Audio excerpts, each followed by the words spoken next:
안녕하세요. 송은섭입니다. 기도와 응원해 주시는 분께 감사합니다.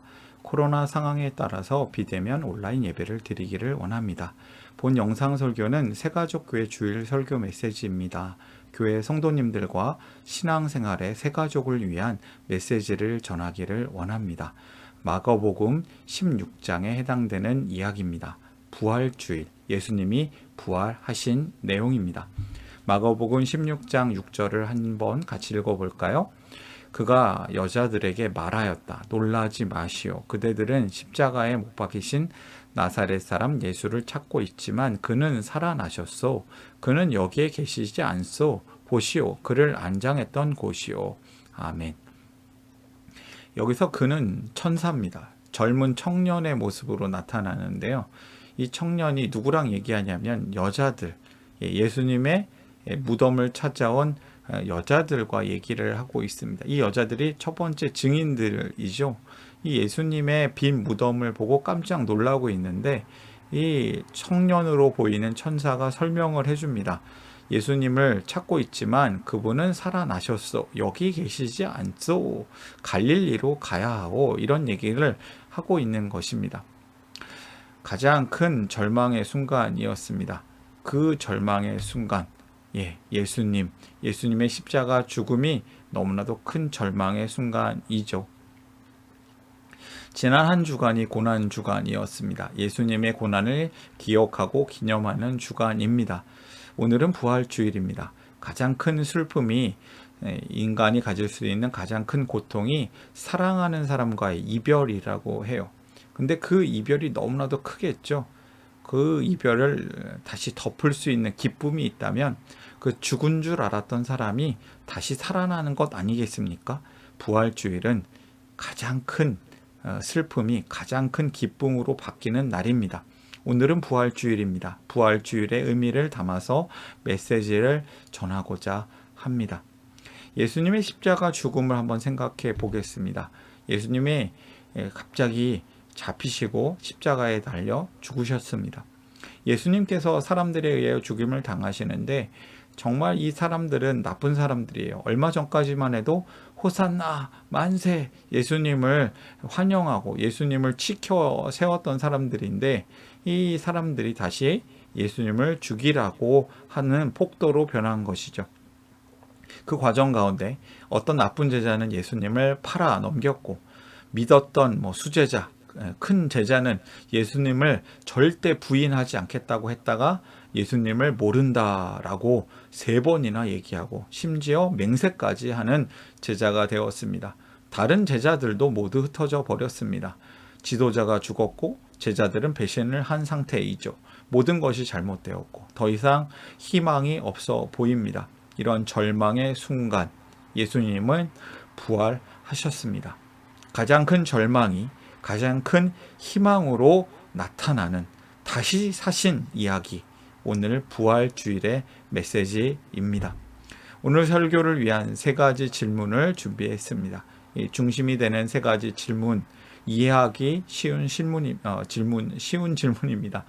답도 쉽습니다. 이 메시지를 들으시는 분들이 본문을 이해하는, 설교를 이해하는 중요한 3가지 기둥이 되었으면 합니다.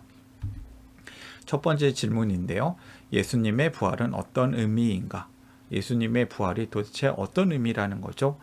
여러 복음서에 나와 있는데요. 오늘은 마가복음 16장 5절에서 7절 말씀을 좀 읽어보고 이 질문에 답을 해보겠습니다.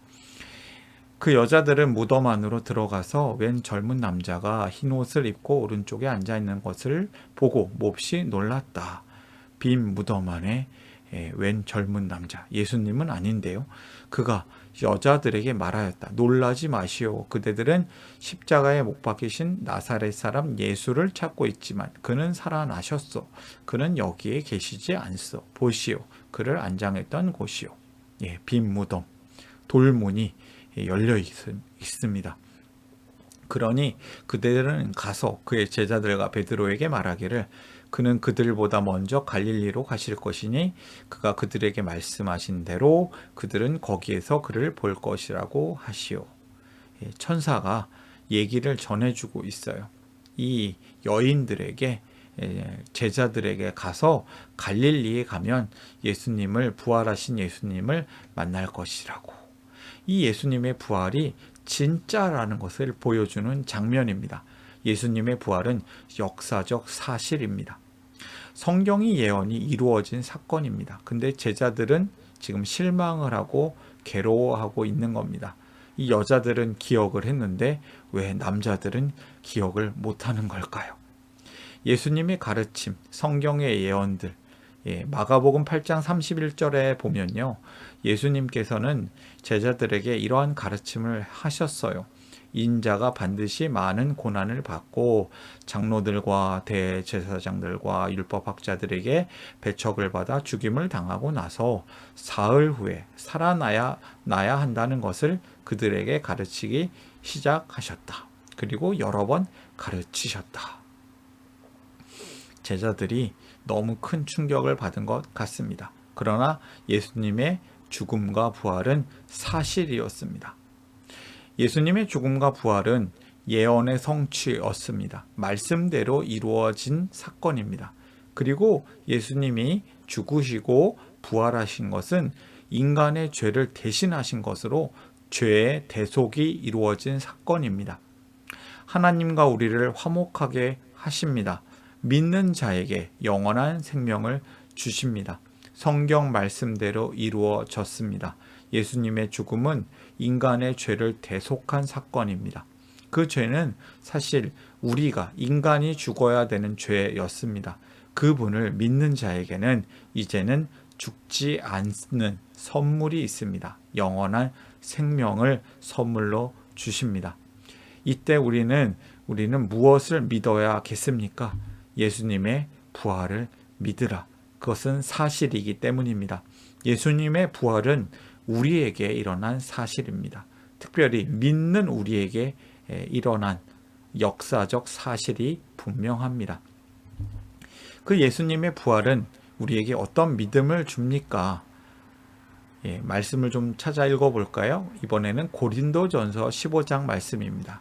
그러나 이제 그리스도께서는 죽은 사람들 가운데서 살아나셔서 잠든 죽은 사람들의 첫 열매가 되셨습니다. 그렇다면 그 다음 열매는 누구죠? 믿는 우리입니다. 22절 아담 안에서 모든 사람이 죽는 것과 같이 그리스도 안에서 모든 사람이 살아나게 될 것입니다. 그러나 각각 제 차례대로 그렇게 될 것입니다.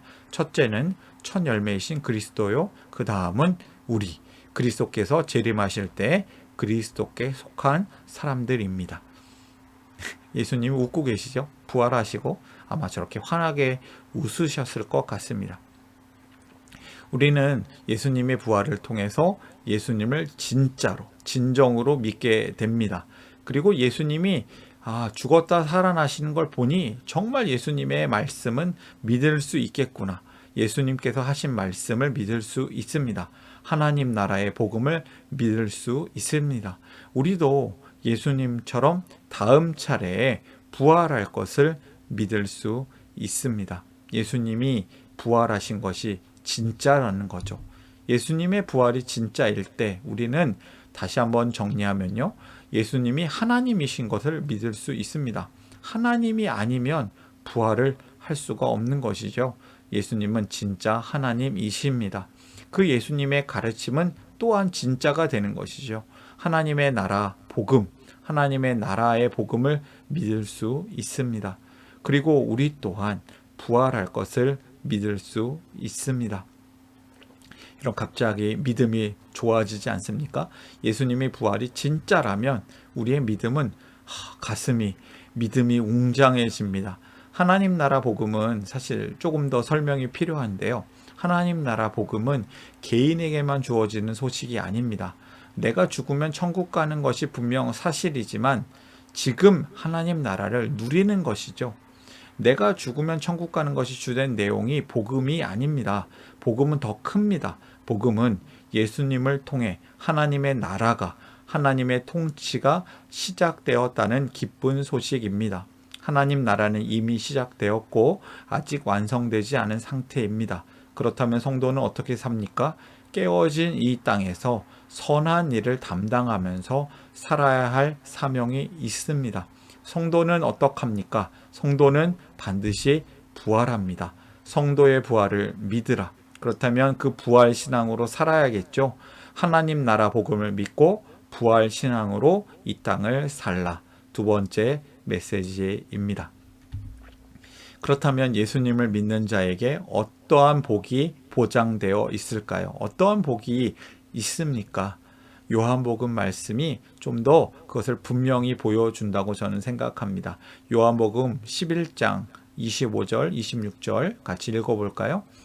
예수께서 마르다에게 말씀하셨다. 나는 부활이요 생명이니 나를 믿는 사람은 죽어도 살고 살아서 나를 믿는 사람은 영원히 죽지 아니할 것이다. 네가 이것을 믿느냐? 세 줄 요약할까요? 세 줄 요약. 예수님을 믿는 자는 죽어도 산다. 죽어도 산다. 살아서 믿는 사람은 영원히 죽지 않는다. 영원히 죽지 않는다. 예수님을 믿는 자에게 영원한 생명이 있다. 영원한 생명이 있다. 사실 동어 같은 뜻을 반복하는 것 같은데요. 예수님을 믿는 자는 영원한 생명이 있다는 것입니다. 예수님의 죽음은 인간의 죄를 대속하신 사건입니다. 그 죄의 결과가 죽음이었는데 그 죄를 이기시니까 예수님은 죽음을 이기셨습니다. 그 죄를 이기신 예수님은 우리에게 믿는 우리들에게 영원한 생명을 주시는 것입니다. 영원한 생명이란 무엇일까요? 단지 죽지 않고 생명을 연장하는 것이 아닙니다.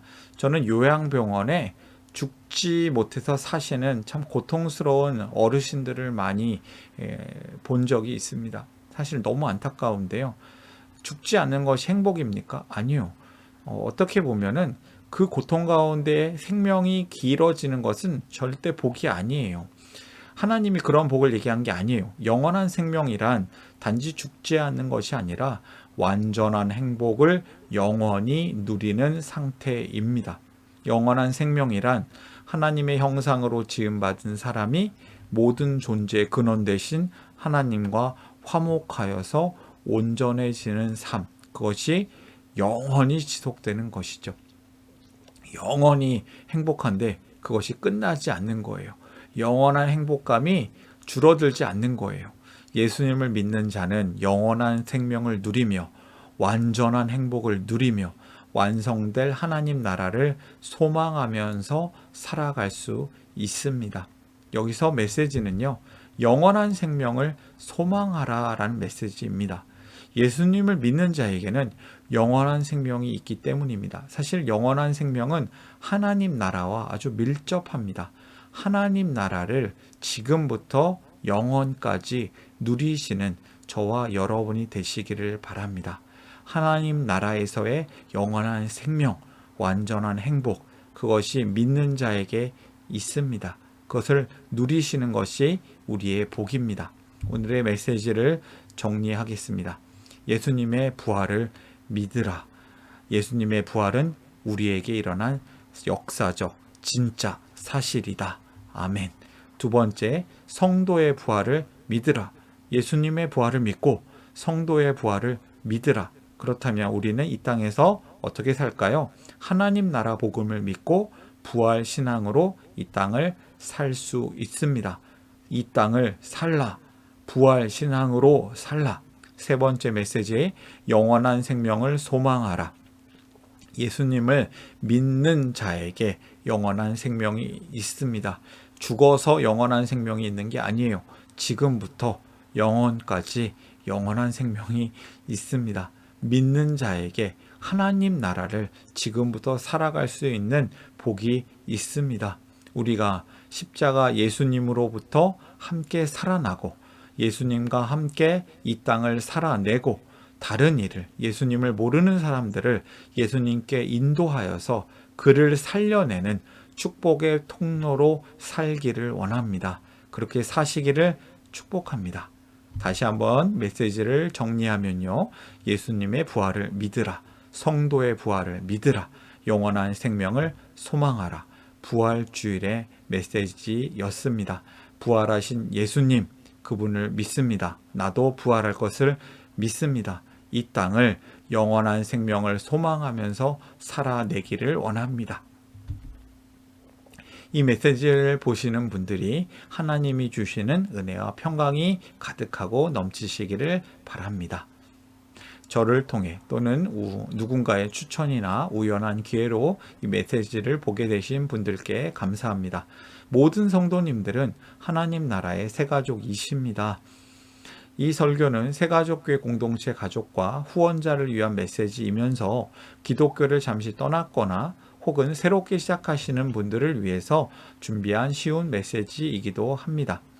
혹시 새가족교회 가족이나 후원자가 되기를 원하시는 분들은 메일로 연락을 주시거나 카톡 아이디로 연락을 주시면 감사하겠습니다.